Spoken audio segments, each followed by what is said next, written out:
any certainty about the plans for the economy in the future. And that's what's keeping the economy inching along and not booming. It's the political uncertainty around all the issues raised with Donald Trump and his relations with Russia and so forth. But it's really the economic uncertainty about whether he'll be able to get any of his most popular ideas done, given all the attention that's being paid to these other issues. Can Donald Trump make America great again without a 3% level of economic growth? No country could be great with a level of economic growth that is below 3%. That's barely the replacement rate of jobs for people who are retiring and the new workers coming into the workforce. And we need some certainty about economic policy in the future, tax policy, spending policy, dealing with our debt, before businesses will make decisions about investing. And so if Donald Trump does persuade Congress to cut taxes, if he does persuade the private sector to release $1 trillion for spending on infrastructure, do you think he will set the stage, as the White House is saying, for the greatest revival of the American economy since the early 1980s? Rob, those are a lot of ifs. And if you live in America and you see the political chaos that's happening now over our most basic health care needs, those ifs seem to be quite a high hurdle to surmount. Only the stock market seems to be able to live on the rare air that is hope. And that's because there's no other good place to put your money in America. You don't want to be in bonds if Janet Yellen is promising interest rates are going up. And so the stock market seems to be the refuge for cash from around the world. The hope that economic growth will resume at a much faster pace. But that's a big if for Donald Trump and for America. That was the economist Terry Savage there. But let's chat to Alexis Goldstein and to Mark Ridley. Alexis, do you understand, as an American, what Maganomics is? No, because I don't understand what anything that Trump does is, because he changes his mind all the time. When I walked into the BBC this evening, it said that he might have changed his mind about the Paris Climate Accord. There was a big revelation in America this week that Donald Trump Jr. had met with a guy who said that the Russian government was working to elect him, and Trump first said he knew nothing about that meeting, and then he said he did know about the meeting. This is a guy who changes his mind all the time, so I don't trust anything he says, but I do know that the policies he's trying to push would actually hurt the economy. They have said that they're not going to defend an immigration policy that is basically protecting 750,000 young people from deportation. It's called DACA. And a very conservative think tank said that that would cost $60 billion immediately and $280 billion over 10 years. There's also estimates that the, mass deportation that Trump was so proud of and wants to inflict and is inflicting will reduce our GDP by 1.4% on the low end and 2.6% on the high end. So okay. I don't believe anything he says, no. Mark Ridley, do you think that Donald Trump, the White House, the economists around him, do have a coherent economic plan? Well, I'm a simple soul, Rob. I run a business here over in Europe, and wherever you are in the world, wherever your listeners are, to me, what we need is a degree of certainty and clarity. And regretfully, for me, everything I hear is around uncertainty and lack of clarity. Mr. Trump, to me, seems to be very paradoxical. He talks a simple language. It makes it sound very, very simple. But actually, every time there's an utterance from that side of the pond, as it were, what we actually get is more questions than we get answers. One example for me, is as a business owner, what kind of business environment am I going to be looking towards in the coming years? How am I going to be able to travel the world? What kind of taxation and so on and so forth is going to affect my business? Because it's the old adage: when America acts, the rest of the world has to follow. These are the kind of questions that I'm asking myself. Alexis, what one policy do you think might be good for the American economy? What would you like to hear Donald Trump or his Commerce Secretary or Treasury Secretary announce? Well, I can promise you they won't announce this, but I would like them to reverse their plan to undo some of the Wall Street regulation that was passed in the wake of the last financial crisis, regulation that I believe has protected us from another financial crisis. And let's not forget that folks estimate the last crisis cost America $20 trillion, but that is the opposite of what they have announced, so I don't have a whole lot of hope for them reversing course. Although then again, who knows? If Trump is going to change his mind about Paris, I suppose he could change his mind about anything. Mark, you go around the world giving advice to companies. What advice would you give to the White House? What does America need to do to pep up its economic growth?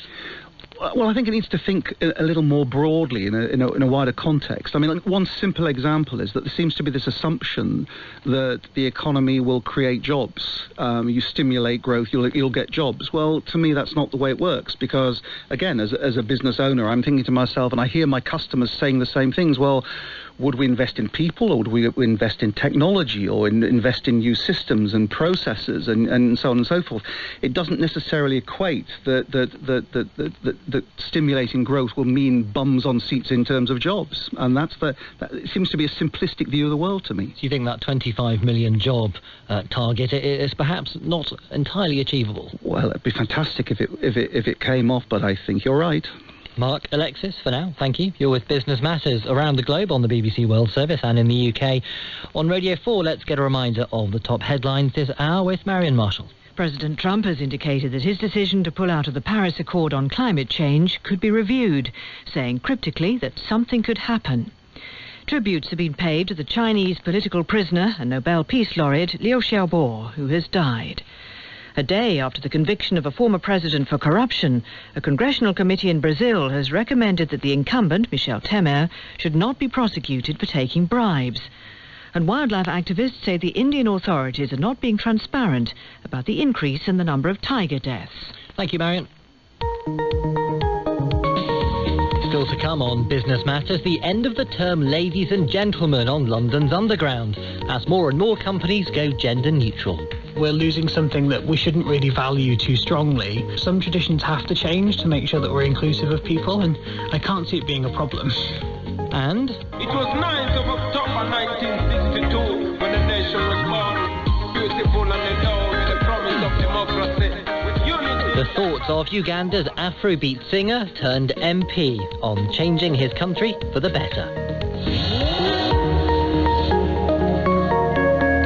That's coming up later. Now, some people put all sorts of information on their social media pages. Their latest relationship status, photos of a drunken night out perhaps, or their political opinions.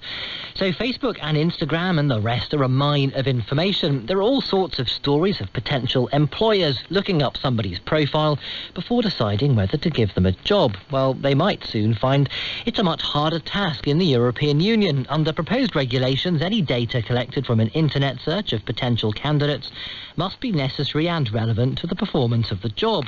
Officials say employers should require legal grounds before snooping. So how worried are people about their employers looking at their social media? We've been asking people in central London. Well, I am, I think, slightly more conscious of the fact that they do. That I do check my boss's emails, and I did see the other day that she had some of my Facebook notifications on her. I don't know if it's just because it's your friend and then it pops up, but at the same time, it did make me a lot more aware of what I was liking and what my friends were tagging in, I do have to admit. I'm not on Facebook for the reason that I don't particularly want any people I don't know to be able to find me. And then I'm on Twitter, but I don't use my full name, so I'm quite careful about what comes up if you Google me. So I often check it to check that it's only results that I would want anybody to see. I don't put anything that I wouldn't want people to see on social media, so I wouldn't be particularly bothered, but I would probably think about my privacy settings a bit more carefully if I was thinking that they were going to be checking them. I think social media paints a certain picture that person wants to paint. I would check it, but it wouldn't be my absolute final judgment whatsoever. So what does the law say at the moment? Well, the details, of course, vary from country to country in Europe. Gillian Howard is an employment lawyer in London. Employers are bound by the current Data Protection Act, and they're also bound by the Regulation of Investigatory Powers Act and the Lawful Interception of Telecommunications Act. If I just look at the data protection legislation, any personal data that is either read, monitored, or interfered with, or disclosed from a data subject by a data controller, which is the employer, the data subject has to be told what the employer or prospective employer is going to do, and they have to give their informed consent. Otherwise, it's a breach of the Data Protection Act. So the employer at the moment would have to advise in advance any job recruit that during the recruitment process they will be looking at public pages of Facebook, a Twitter account, anyone can go and have a look at it. And I do know that clients of mine do this because when they know, for example, that a prospective job candidate is no longer employed by their previous employer, when they go onto the LinkedIn page, if the individual purports that they're still employed by their last employer, then there's a question mark over their trustworthiness and honesty. So will the proposed new protections make companies less likely to snoop on potential employees? Here's lawyer Gillian Howard again. I think they're pretty excited that social media sites give them access to all sorts of personal data, and I don't think it's going to stop. I think it's going to increase. And that's why it's so important that employers understand the new restrictions and the extra protections that it's going to give to data subjects. And employers, however excited they are at the excess of social media, are going to have to use it much more responsibly. Lawyer Gillian Howard there. Well, let's talk to Alexis Goldstein and Mark Ridley again. So, Mark, you employ people. Do you do this? Do you check up on people's social media accounts? We don't make an absolute habit of it, but we would be crazy not to take into account all evidence or all information that we could find out there on people, because it's there, it's readily available. So what are you looking for? Do you know what? There's no real science to it. Look, if you're going to employ somebody, you want to have a view that they might represent your company's values. You might want to look at the kind of perhaps education they've had, the kind of companies they might have worked with in the past. But from my perspective, it's not about casting a judgment on people, and I'd really want to make that very, very clear. What I like to do is I like to think I'm getting to know somebody. The place of work is about relationships and collaboration, and so you're looking for the kind of individual who might well fit in, but you're also looking for somebody who might be quirky and a little bit off the wall and a little bit different. Alexis, what do you make of this? Have you looked at somebody's social media before you employed them, or has this been done to you? I don't know if it's been done to me, but I don't know that I've done it to other people, really. But I do think that there's like a lot of implications for this, and I'm certainly encouraged by seeing the movement in the law in this. I'm more concerned, though, about how it relates to things like credit.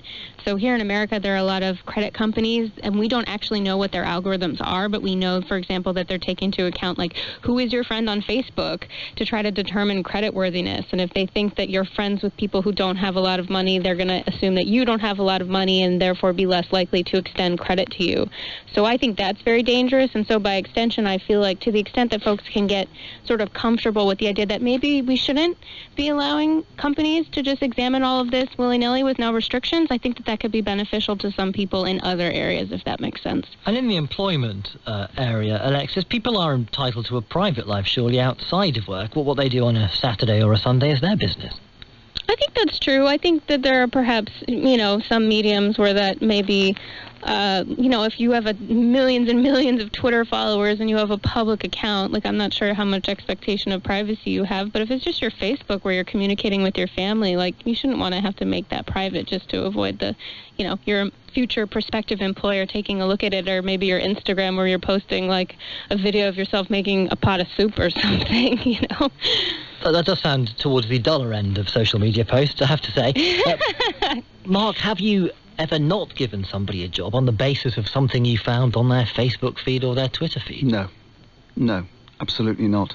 I think the final point I'd make on it, though, is quite simply that, in a sense, it's about give and take. There are many people I know who wouldn't work for a particular employer because they don't like the values or the character that they portray on social media, like maybe an arms firm or a tobacco company. It cuts both ways, I think.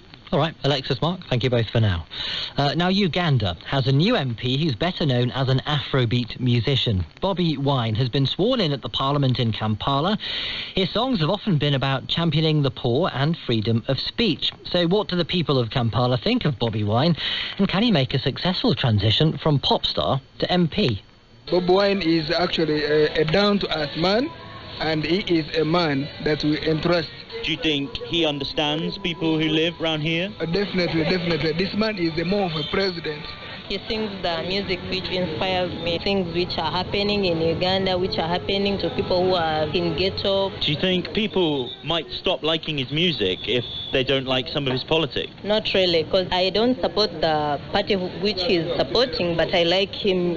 He came from ghetto, from poor family. Bobi Wine is proud. The whole Uganda, people, they love Bobi Wine. Yeah, Bobi Wine, I like his music very well. Do you think he could be the president one day? Of course, why not? Bobi Wine can become a president and make everything be possible. Well, my colleague Vivian Nunes is in Kampala and she's been talking to him. It was 9th of October 1962 when the nation was born, beautiful and endowed with the promise of democracy. They want to see me represent them. They want to see me stand up to injustices. They want to see me speak what exactly is on ground. Are then we seeing a wave of change in African politics? Are you the new change in Africa? I wouldn't want to look at me as the new change. I would look at us as a new change. I represent a new generation, a young generation. How are you going to manage to bring about the change that you want to see in Uganda? I am going to stand on issues.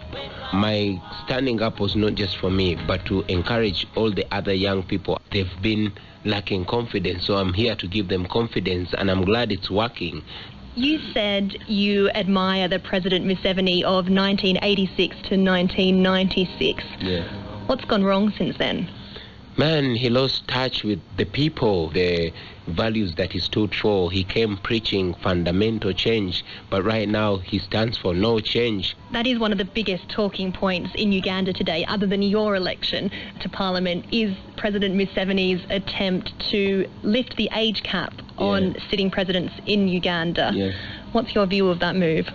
I condemn it with all my might. That age limit is the only chance that we have in Uganda to change power without causing havoc, without violence. So I condemn any attempt to tamper with the constitution.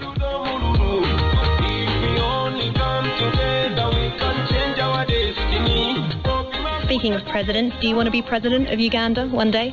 Well, I'm president already. I'm president of the ghetto. People just gave me a responsibility to represent them in parliament, and that is what I want to do for now. I don't want to cross bridges that I've not reached yet. Talk me through some of the reforms you'd like to see in Ugandan society. Inclusiveness. The president has too much power, and I believe that should be reduced. 2, human rights abused so constantly because there's so much rule of the gun other than rule of law. What are you going to do to lift those people out of the ghetto? How are you going to improve their lives and the economy in Uganda? Our ghettos are full of young people and 80% of them are unemployed. We need to bring up policies that are going to look into that. That's the best way to curb crime. Look at our health. The budget that is being allocated to our health is shaming. The education system is pathetic. Let's talk about the music then. For people who aren't in Africa and haven't heard it, how would you describe it? Well, my music is edutainment. It is education through entertainment. We've been fighting HIV, AIDS, poverty and ignorance through music. Can you sing something for us now? Yeah, sure. I would like to communicate about the things that we have to eliminate, the ignorance and poverty to eradicate, all these ghetto children to educate. Yo, I don't know why the corruption is too much. Yaga, yaga, yaga, why the price of electricity too high? Yaga, yaga, yaga, why the price of education is too much? Yaga, yaga, yaga, disrespect of the constitution is too bad. You see that? The terrific voice of Bobi Wine MP and the man himself talking to the BBC's Vivian Nunes. You're with Business Matters on the BBC World Service. We've got plenty more news, analysis and opinion to come. Stay